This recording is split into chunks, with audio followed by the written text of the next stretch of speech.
Nice. Here is 13 and 14 of Whatshisface. Chapter 13. Alistair's Magical Window. Cooper, what are you doing? Cooper shifts his position on the couch to peer up at his sister. What does it look like I'm doing? I'm watching TV. Veronica points to the GX4000, which is propped up against a sofa cushion facing the television. I'm glad you like your new phone now, but isn't this kind of nuts? Do you take it to the movies too? Is it gonna be your prom date? Flushing, Cooper takes the phone and jams it into his pocket. I tossed it over there and that's how it landed. Leave me alone. Zounds, Rowdy complains over the earbud. I was watching that. Cooper knows there'll be consequences if Rowdy is prevented from watching Wheel of Fortune. The ghost has a major crush on Fair Vanna and the beautiful enchantress who maketh letters appear with a touch of her lovely hand.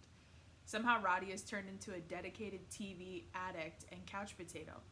Of all the years of the 21st century, television is the absolute favorite. Surpassing even the school bus, he's convinced that his father's magical window, but not even the great Alistair Northrop could have dreamed that his vision would turn out to be so awesome. Cooper sort of understands it. In Elizabethan England, pictures were drawings and paintings, period. The only moving entertainment happened on a theater stage. To Rowdy, a cow shop with gunfights and car chases is real life and death struggle, playing out before his eyes. Forsooth, be vigilant, he'll scream at a hero, his voice reverberating painfully in Cooper's earbuds. He hath a pistol! Cut it out, Rowdy, Cooper hisses back, you'll bust my eardrum. And he'll explain for the umpteenth time that movies and TV shows aren't happening in real life. A brigade and an assassin hideth betwixt those walls, Rowdy persists.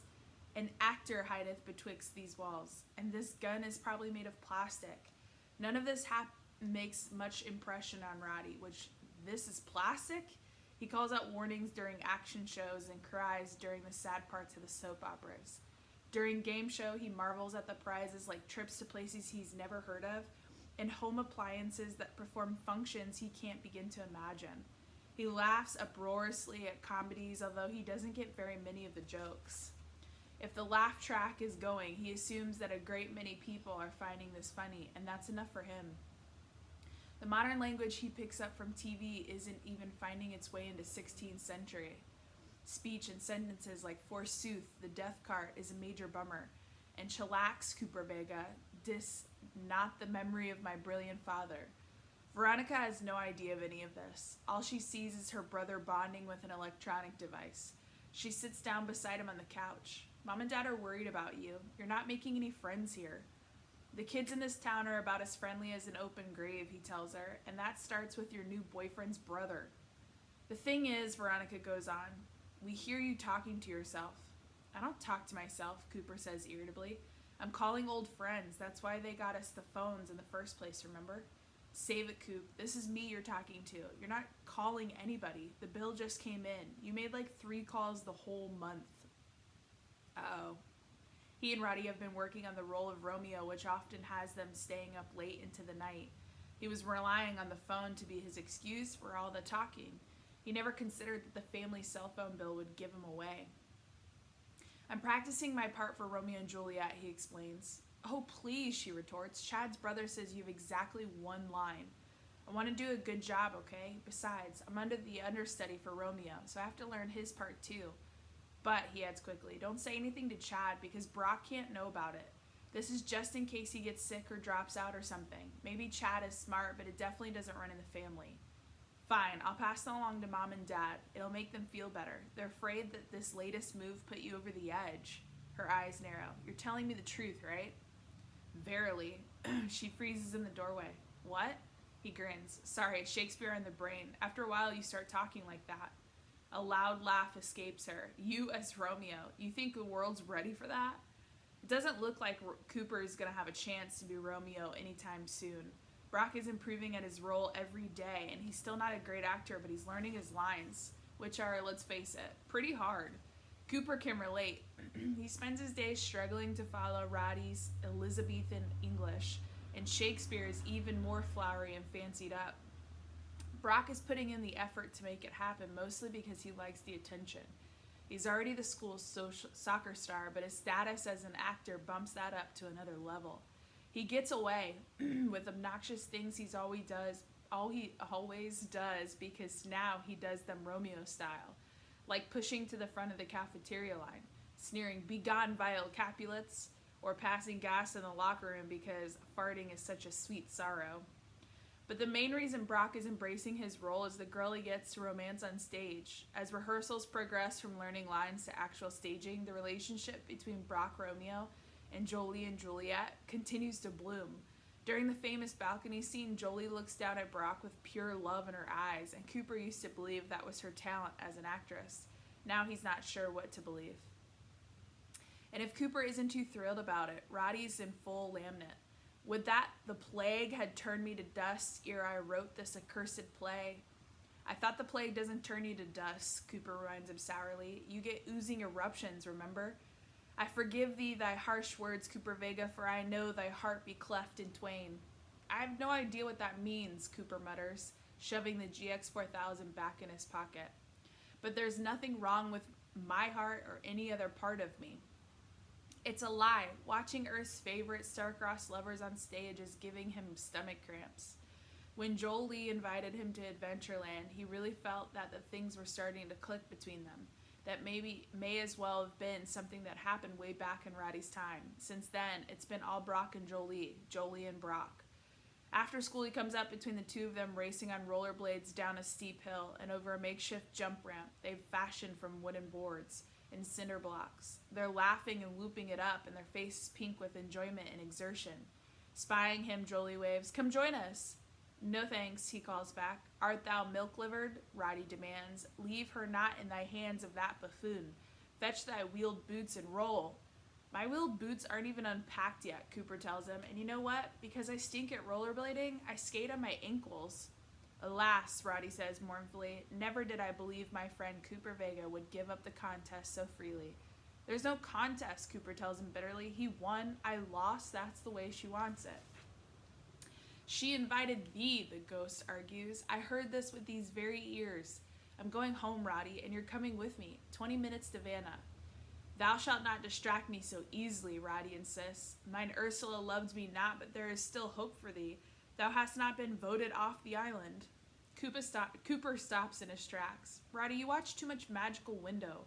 "Thou speakest without logic," the ghost accuses him. "Too much Magical Window? There's no such thing." The next week, Mr. Marchese makes an announcement. "Congratulations, everybody. We're now officially halfway through rehearsals. You're all doing a terrific job. Give yourselves a pat on the back. As Shakespeare might have said, well met." If he could have distracted himself from stealing the writings of a poor dead apprentice, Rowdy snorts into the earbud. Cooper barely hears him. The gym rocks with applause, and the 7th graders have been working hard. It's nice to know that their efforts have been paying off. In honor of making it this far, the director goes on, we have a special treat. Every year, Mr. Wolfson throws the cast and crew a party to celebrate that midway point. Keeping with the romantic spirit of Romeo and Juliet, ours is going to be a dance. Cooper isn't sure what reaction Mr. Marchese expected, but what he gets is a deafening chorus of whoops and moose calls, punctuated by a drum roll of foot stomping. All right, the director exclaims, banging a ruler against his clipboard. Gradually, the clamor dies down. Let's try to be mature about this, people. Most of you are 12 or 13. Remember, Juliet herself is only 13 in the play. If Shakespeare considered that old enough, that at least we can do is not fall to pieces every time love or romance is mentioned. Roddy's voice is bitter in Cooper's earbud. "Juliet hath 13 years, for that was the age of my Ursula, and also mine own age. Vile Shakespeare had no hand in it, save the sticky fingers that stole my play." Cooper swallows a laugh. For centuries, experts and professors have been agonizing over why Romeo and Juliet are so young. And the simple truth? Because that was the age of the guy who invented them. "Lighten up," Mr. Marchese argues. "This is supposed to be fun. Think of it as the Capulets' ball, where Romeo and Juliet first meet. What an electric moment this is." All eyes turn to Jolie and Brock. Brock is beaming from ugly ear to ugly ear, and Jolie's face is flushed, but even she seems pretty pleased about the whole thing. This dance isn't going to be a celebration of the halfway point of rehearsals. It's going to be a coronation of Brock and Jolie as the king and queen of the 7th grade. Why can't Dad get transferred again? Cooper thinks to himself, this time to the moon. All right, chapter 14. Wherefore art thou? O Romeo, Romeo, wherefore art thou Romeo? Jolie, dressed in Juliet's pale blue gown, peers out over the parapet of her balcony, delivering the famous line. Cooper climbs the vines to reach her, the puffy fabric of Romeo's costume catching on the sharp branches. The way the stage is designed, he's actually ascending a rope ladder, hidden behind the greenery. He gazes up in dismay, and the more he climbs, the farther away she seems. The rope ladder is expanding before his eyes, and Jolie seems even more distant. Wherefore art thou, Romeo? I'm coming, he wants to shout, but that's not in the script. He knows the lines, but how will he ever reach her to say them? What's going on here? Sets don't change in middle of the performance. Rope ladders don't grow. He looks down, and the wooden floor of the stage is 50 feet below him, and falling fast. Oh no! Wherefore art thou? Cooper climbs as fast as he can until sweat stings his eyes and dampens Romeo's uncomfortably tight collar, but Jolie gets no closer. Up the rope ladder races Brock, ascending at a superhuman pace. The bigger boy muscles past Cooper like he isn't even there, mumbling, "Out of my way, Whatshisface? Hey, I can't hold on, stop!" Cooper loses his grip on the ropes, and he's plummeting towards the stage, which is now too far away. The feeling of free fall swells in his stomach. He recognizes it from the loose nuke in the cataclysm, and what was the name of that other roller coaster? I'm gonna die, he reflects, oddly detached from the moment. This play is actually gonna kill me. Cooper sits bolt upright in his bed, his heart hammering in his chest. What a night! He's barely sleeping at all, catching only small cat naps before uneasy dreams jolt him back to unpleasant awareness. Last time he woke to the feeling that someone was standing over his bed watching him. Creepy. He checks his phone, 3:18 a.m. Nowhere near morning. Rowdy, he whispers, you awake? He knows it's a dumb question. The ghost is pretty much always awake. Only math class managed to lull him into a stupor. Cooper frowns. There's no answer. Rowdy's familiar face and odd clothing don't replace the GX4000's home screen. Hey, Cooper says a little louder. He has to be careful not to wake up his parents or Veronica. They already think he's talking to himself. Rowdy! He counts to 10 and then 20. Rowdy, are you there? Could Rowdy be gone? Of course he could. When you think about it, there's no logical reason to have a ghost in your phone in the first place. A phone with no ghost makes a lot more sense than what Cooper had before. But Rowdy was there. It was no hallucination, not for weeks like that. What would make him suddenly disappear? Nothing changed. Or maybe it did. What if something happened that had nothing to do with Cooper? The ghost always suspected his mission in 2018 was to make sure his father got credit for all his inventions back in the 16th century.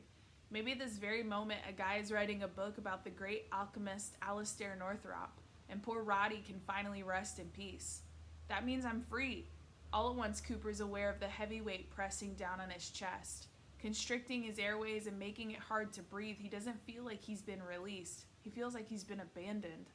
Rowdy! He taps on the screen one more time, but nobody's there, and when the phone goes blank, the darkness in Cooper's room is almost overpowering in its loneliness.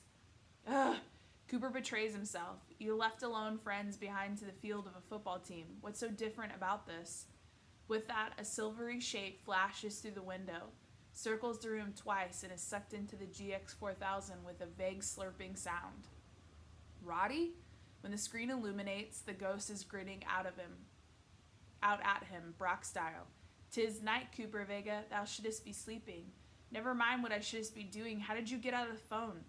Thusly, the ghost clicks his eyes, comforting his face in concentration. With a click, the camera flashes, and out comes Rowdy in shimmering spectacle form. He perches on the footboard, arms folded in front of him, beaming at Cooper with a self-satisfied smirk. Now Cooper understands his creepy feelings of being watched. They're 100% real. "How long has this been going on?" he hisses. Rowdy offers a ghostly shrug, followed by a jaunty jig across the foot of the bed.